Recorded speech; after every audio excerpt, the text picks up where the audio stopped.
For an entire year, he fed and cared for 2 orphan bear cubs, slowly earning their trust in the heart of the wilderness. What began as a quiet bond between man and beast grew into something remarkable. But everything changed the day he stumbled upon a discovery so shocking it shattered everything they had built.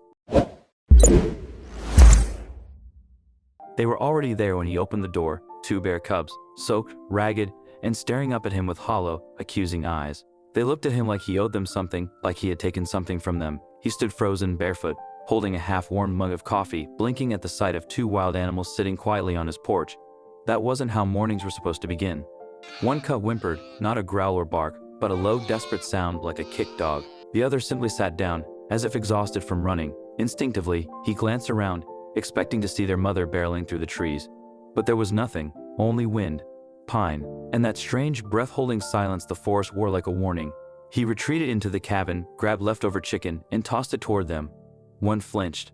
The other leaped, devouring it like it had been days since their last meal. That's when he saw their ribs, sharp under matted fur, skin stretched thin over bone. He muttered a curse under his breath as he watched them clean the scraps.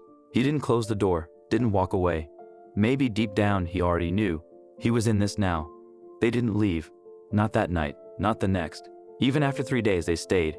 He tried to chase them off, banging pots, spraying water, and making noise. They would retreat into the trees for a while, but always came back, quiet as ghosts. That night, he couldn't sleep. He kept picturing them curled at the edge of the woods, eyes glowing in the dark. They weren't just hungry, they were alone. The next morning, he drove to town and returned with canned tuna, dry dog food, and apples. When the cashier asked if he had a new pet, he simply replied, something like that. He set the food far from the porch, trying to maintain distance. But the cubs didn't care. They ate like it was the last meal they'd ever get. They never truly relaxed around him, but they didn't leave either. By the end of the week, he had given them names. Axel, the smaller, jittery one, and Zeus, the slower cub with a nicked ear. Naming them made it worse, made it personal. John, a friend from town, visited to fix the truck and spotted them. You feeding bears now? What the hell's wrong with you? He barked. They'll die out there. Good, John added. That's nature. You feed them. They stop fearing people.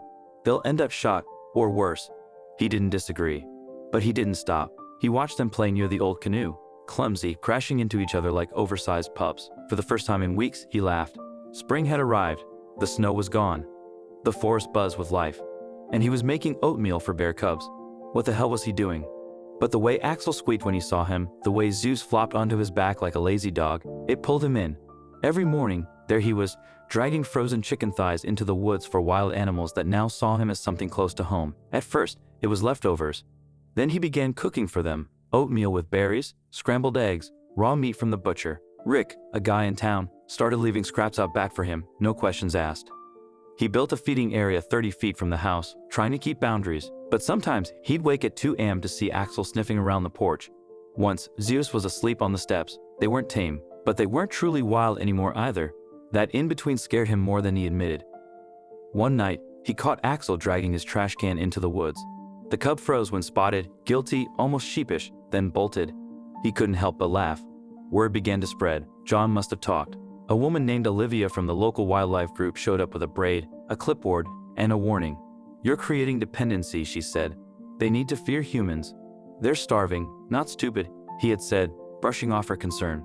The pamphlet she left ended up in flames. Then came the teenagers, laughing, filming, calling him names from the edge of the driveway. After nearly smashing one of their phones, he moved the feeding deeper into the woods, hiking every morning with food. The cubs followed. Axel always led, Zeus hung back, cautious. They were growing, Axel's bulk filling out, Zeus finding his own voice with a grumbling grunt. Still, they played like overgrown puppies, tumbling, chasing butterflies, rolling in mud. He filmed them once, quietly, no intention to share. John called, worried. You're not their dad, he warned. One day food won't be enough. He didn't disagree, but that night, under moonlight, he just watched them, and it felt like family. But the change came quietly. Axel taking an apple straight from his hand, not mean, just sure. Zeus growling over scraps, no longer just waiting, they were expecting. The line had been crossed. Then came the boot print, fresh, heavy, not his, not John's, right by the feeding site. Axel circled it all morning tense. Zeus didn't even eat. Something had shifted. And it wasn't just in them. Something felt off. He circled the perimeter, heart thudding louder with every step. That's when he found the camera, or what was left of it. It had been tied high to a birch weeks ago, a motion-activated trail cam meant to quietly observe the cubs from a distance. Now it lay shattered on the forest floor. The lens was cracked. The casing was dented. Someone had stomped it. Animals didn't do that. He stood there for a long time, listening, not to the birds or the wind, but to the stillness beneath them. The gut-level warning humans still hadn't evolved beyond. He was being watched. Back at the cabin, he dragged out an old set of game traps. He hadn't touched them in years. He set two near the feeding site, hidden under leaves and brush. Not to catch anyone, he told himself, just deterrence. He tried to believe it was nothing, maybe a curious hunter, a poacher passing through. But deep down, he didn't buy it. The cubs didn't either. Axel started approaching cautiously, circling before eating. Zeus stopped coming altogether for days, only creeping in after he left. One evening, he caught them growling, not play growls, real guttural warnings. Both of them faced the same patch of trees, but nothing moved, nothing visible. John showed up 2 days later with fuel for the generator. He didn't mention the camera. "You look like hell," John muttered. "Still playing Forest, Dad?" "They're still here," he replied. "You know how this ends." He said nothing. He knew. That night, he walked the trail alone. No flashlight, just moonlight and instinct.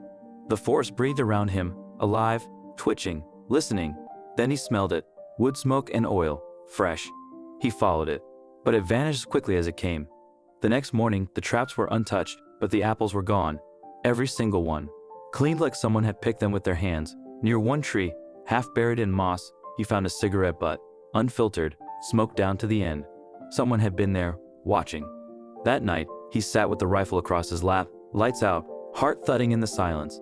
The cubs never showed.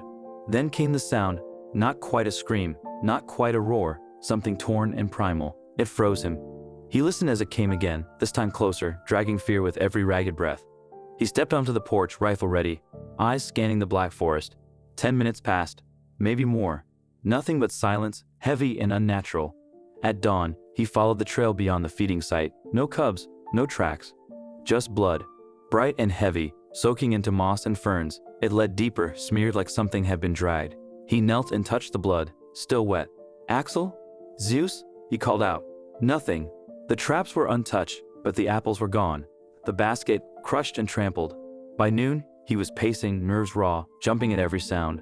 Finally, as the sun dropped, he heard movement. Axel limped out first, dirty and bruised. Zeus came after, injured and distant. They didn't approach. They just sat there, hurt, breathing hard, leaving the food untouched. He knelt and called to them. Axel took one step, then stopped, eyes fixed on the trees beyond him. He turned, rifle raised. Nothing moved. But he felt it. That same presence. That night, he locked the door. No fire. Gun across his lap. The forest outside was too quiet, like it was waiting for something to break. Days passed. The cubs returned, but kept their distance. Always watching. Never crossing into the clearing. They wouldn't eat in front of him anymore. Wouldn't meet his gaze. He tried everything. Sat with his back to them, like before. Let them approach on their terms. They didn't. One day, he whistled like he used to. Axel flinched, hissed, and backed away. 2 mornings later, the food lay untouched. He stood at the edge of the woods for an hour. Finally, they emerged, both of them. But they didn't come for the food. Axel picked up a stick, carried it in his mouth like a message, then hurled it toward the man. It landed near his feet. Not a game. Not an accident. They turned and vanished into the trees. That night, he stared at the ceiling, wondering if he had broken something. Had he taken something from them, or reminded them too much of what they had lost? He didn't sleep. The next day, he left food again.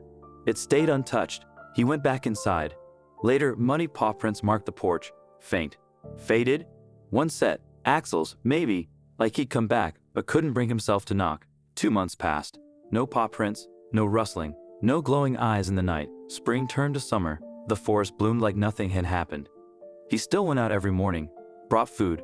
Waited. Nothing. Then one morning, at the edge of the clearing, he found it. The squeaky dog toy. Torn. Dirty. Left where he'd fed them last. A goodbye. A memory. A warning. He didn't know. He stopped bringing food. Stopped calling their names. Installed one last trail cam, out of habit more than hope. Forgot about it. When he finally checked, it was hours of wind and shadows. Raccoons. A fox. Then, one frame. Night vision. A man was standing where the feeding station used to be. Backpack. Camouflage. Holding something long. A walking stick. A rifle? The image was blurry. One frame. Then gone. No face. No sound. He reported it.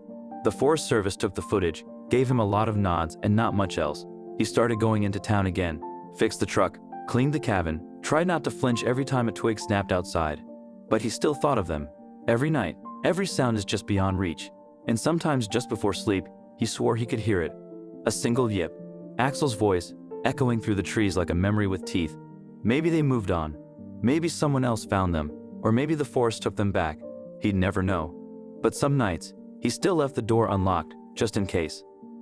What do you think of this story? Let us know in the comments section. I hope you like this story. Please give it a thumbs up and subscribe to our channel. Also subscribe and press the bell icon to never miss the update from our channel. Thank you.